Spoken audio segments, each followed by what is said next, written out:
Hello, and thank you for joining us on Classic Vinyl Podcast. This is the podcast where we listen to and review songs and albums from the classic vinyl era of the 60s and 70s. I am one of your hosts, Justin, and I told you about the swans that they live in the park. Tyler, are you happy to be here? I am so happy to be here. I'm thinking about all the long drives I've taken that I probably drove people a little too far on some of these drives. And they didn't even want to go. No, they didn't. No, and I drove them further than I should have. I should have let them go. Now, this is going to be a tough one for you when we get into it because you're a lyric guy. And I know this is a lot of nonsense, but of course, today we're doing Cream and their song Badge. And this is a funny thing. This one was written into and suggested to us by Eric from Tacoma, Washington. Now, I don't think that's Eric Clapton. If it is, and you have been listening to us, well, I mean, regardless, Eric, of what your last name might be, I surprised myself with the rating on this. That's what I'm going to say, foreshadowing. Well, let's get to it. Let me give you a little history on the band Cream. They're an English rock band formed in 1966. I mean, a power trio of a group. Jack Bruce on bass and vocals, Eric Clapton on guitar and vocals, and Ginger Baker on drums and vocals. They're basically regarded as the first supergroup that ever existed, and basically that's made up of members from previously successful bands, really is what that is. Eric Clapton had been in the Yardbirds, John Mayall and the Blues Breakers. Ginger Baker had been in the Graham Bond Organization, which I don't know if I would consider that a well-known group, but it is what it is. Jack Bruce had also been in the Graham Bond Organization, John Mayall and the Blues Breakers, briefly with Eric Clapton, Powerhouse with Steve Winwood and Paul Jones. And the funny thing about this band is, like every other band we talk about, there's a lot of infighting going on. Jack Bruce and Ginger Baker famously had a lot of fights when they were in the Bond group together. So the fact that they formed another group together was kind of surprising. But the name of this group really came to be Cream because they thought they were the cream of the crop, and that's where the name came from. The band was only together for a short 3 years, but they released 4 albums. Fresh Creamed Israeli Gears, which is an album we reviewed on this podcast earlier, Wheels of Fire, and Goodbye. They also released 10 singles in that time frame. Now, since breaking up, they've released 4 more live albums and 10 compilation albums. They're a straight rock, blues rock, hard rock band. I mean, they're a pretty heavy trio. They're a very good band, and they put out quite a bit of good material in the short time they were together. They've sold almost 20 million albums worldwide, which is pretty decent for 4 studio albums. You've got Fresh Cream hit number 6 in the UK, number 39 in the US. That was their first album. Disraeli Gears hit number 5 in the UK, number 4 in the US, number 10 in Canada. Wheels of Fire, number 3 in the UK. Number 1 in both the U.S. and Canada. Goodbye, their final album. Number 1 in the U.K., number 2 in the U.S., and number 5 in Canada. Now, as far as singles are concerned, they had, in the U.S., 3 top 40 singles, 2 in the top 10. You had Sunshine of Your Love hitting number 5 and White Room hitting number 6. The singles in Canada, 7 of those hit the top 40, 3 in the top 20. I Feel Free being their top charting single in the UK at number 11. Then in Canada, 4 singles in the top 40, 2 of them in the top 10. White Room being their top charting at number 2, but Sunshine of Your Love also hit number 3. Now, the group broke up in 1968. It was mainly due to the tension between Jack Bruce and Ginger Baker, once again, having problems. This band was inducted into the Rock and Roll Hall of Fame in 1993, which, not saying that Cream doesn't deserve it, but when you look at influence and the amount of records sold, there's bands that were together a lot longer and released a lot more and sold a lot more albums that aren't in the Rock and Roll Hall of Fame. And that's where my trouble with the Rock and Roll Hall of Fame starts. But you can do a whole podcast on that. So these guys just, they're good, but it sounds like, especially those two, they were at each other's throats. So they weren't good enough together.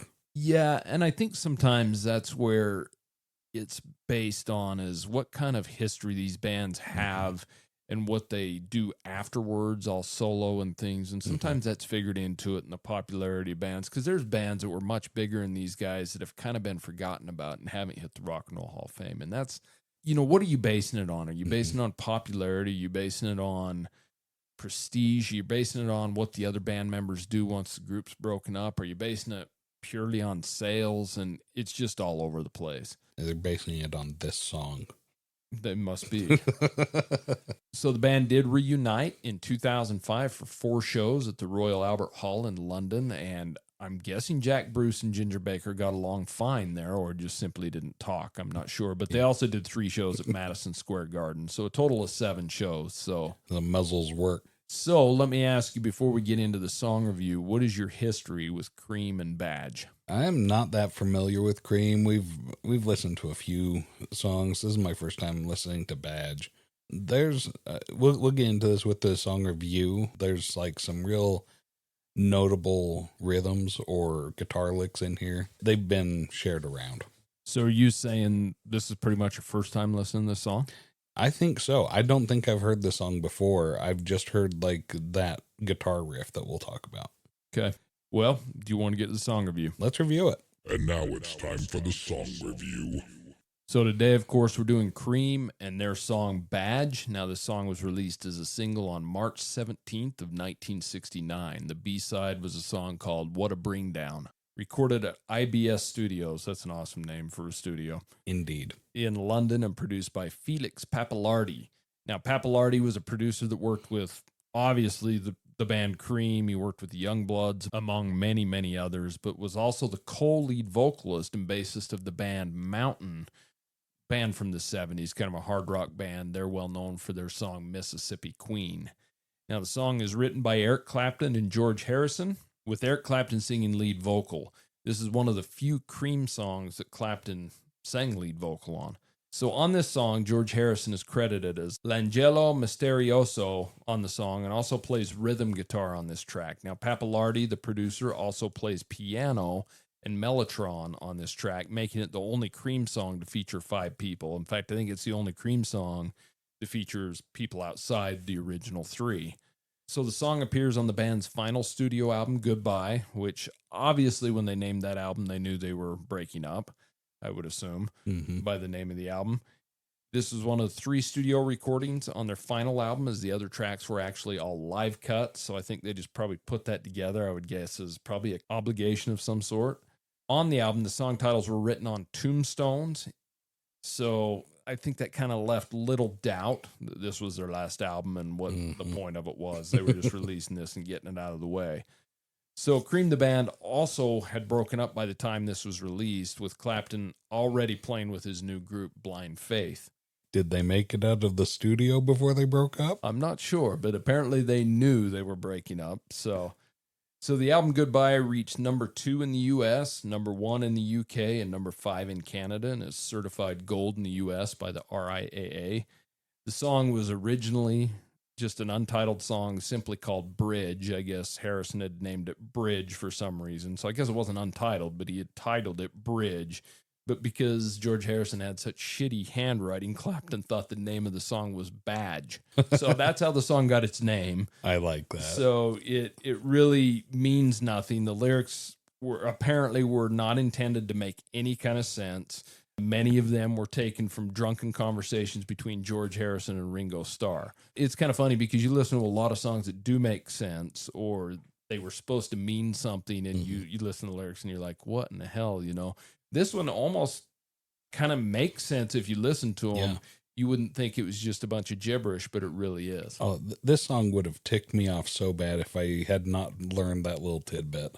So the single itself didn't do super well in the U.S. charts. It reached number 60 here in the U.S., number 18 in the U.K. charts, and number 49 in the Canadian charts. I think the song's probably actually played more today and has more popularity on classic rock radio than it did when it was released. So Tyler, we listened to Cream Badge twice. Obviously, the first time you've listened to this song, you wouldn't have known it was Cream. You didn't know the song.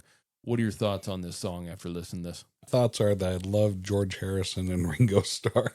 I really enjoy the whole, all the instruments behind this song. Eric Clapton, he does fine with singing. It doesn't really matter what he's singing. This song rhymes just because it does. That there's not really any coherent thoughts that are portrayed.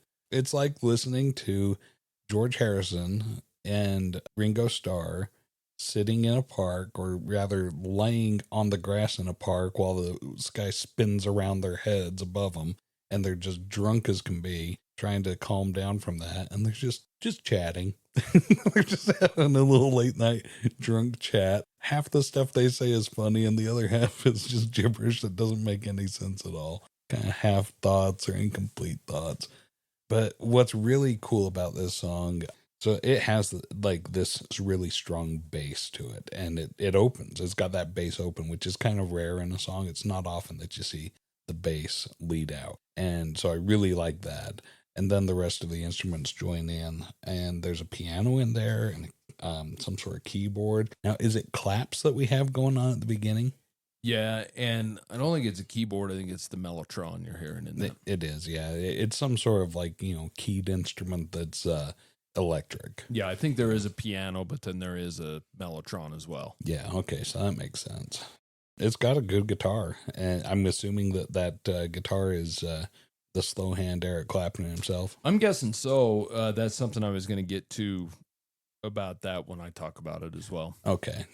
Yeah, so the instruments are awesome. There is this guitar riff in the song that I have heard in probably 3 or 4 other songs. It's not necessarily unique to any one particular song. I'm not even sure which song used it first.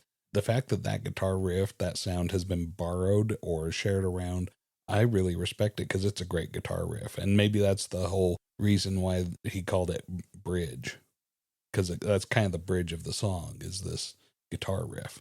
Yeah, it's kind of a standard blues riff. Yeah. So, I mean, you hear it all over the place. And I don't know, because I haven't studied up on whether people sued each other over, well, you used my guitar riff. Well, there's only so many chords. Yeah.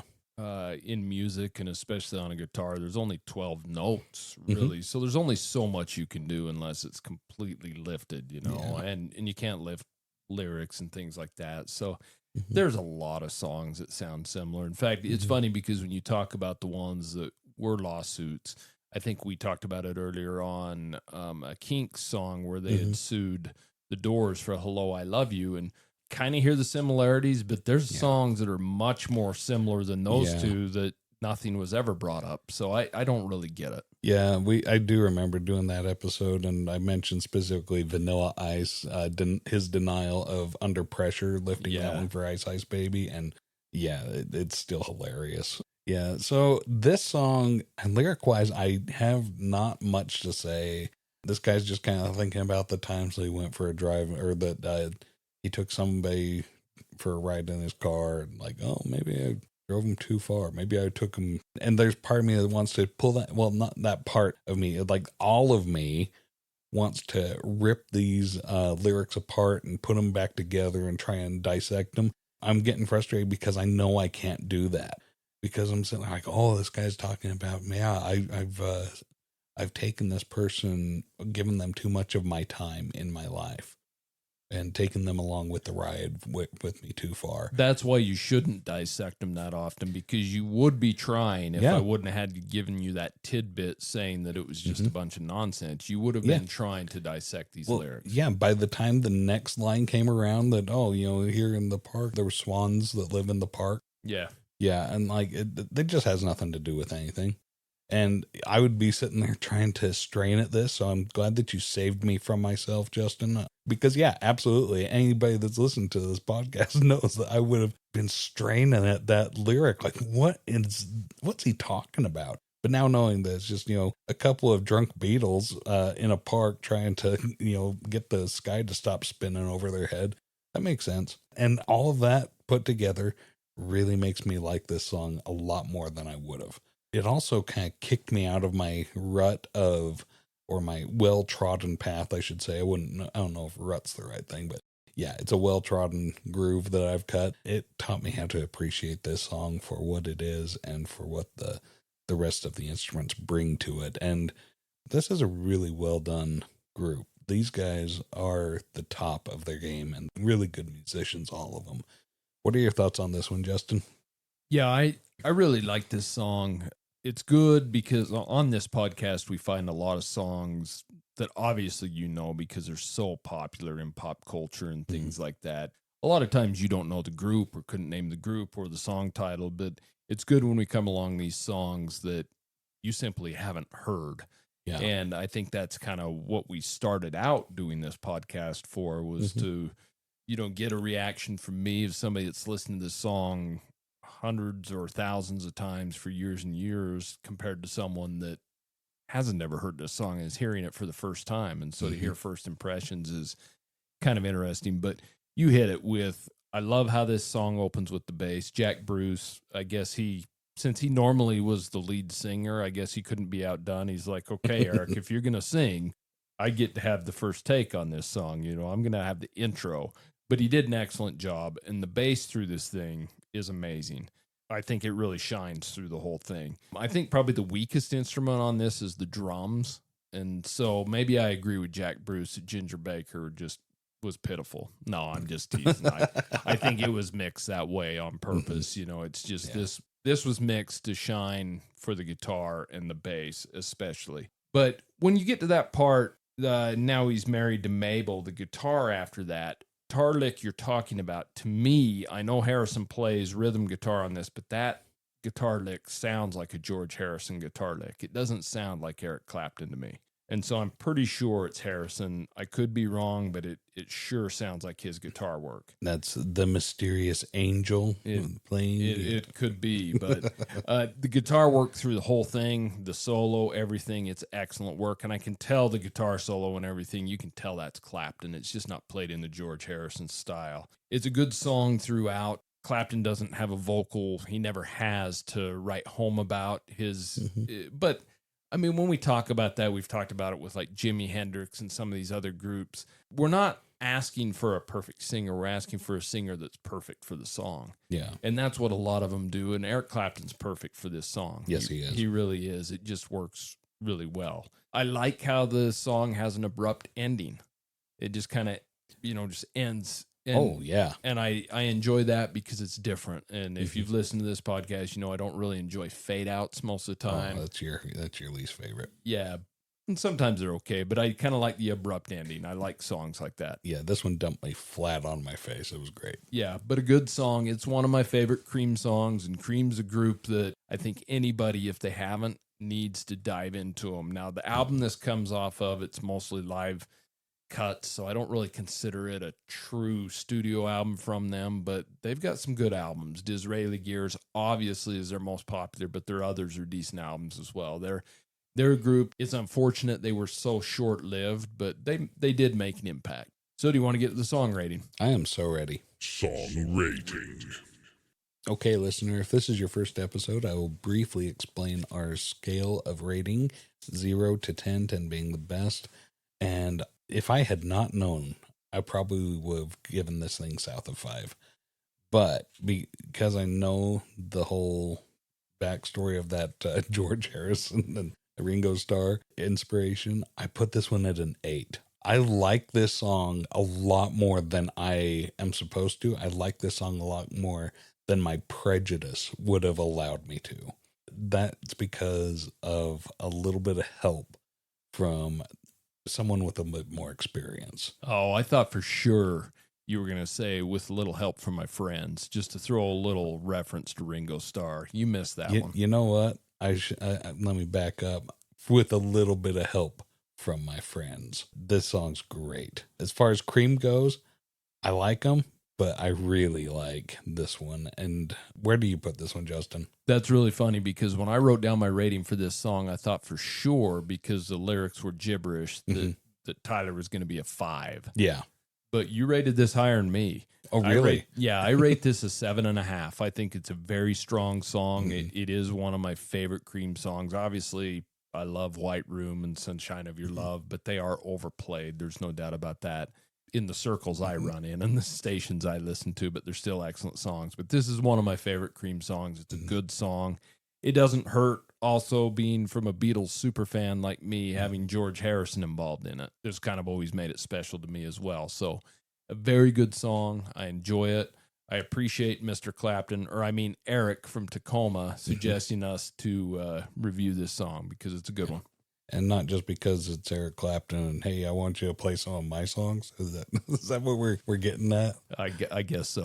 Okay. Well, if Eric Clapton himself is, living in Tacoma, Washington, and just listening to this podcast, hoping that we'll give him our opinion on his songs, send us the rest. We'll do them. We're having a good time with this. Yeah, but thanks, Eric, for your suggestion. That's Cream and Badge. And if you have any questions, comments, or suggestions, want to let us know what you would rate this song or think of our rating, or have songs or albums you'd like us to rate, send them to classicvinylpodcast@gmail.com. We really appreciate you taking your time to listen. So until next time, see you later. See ya.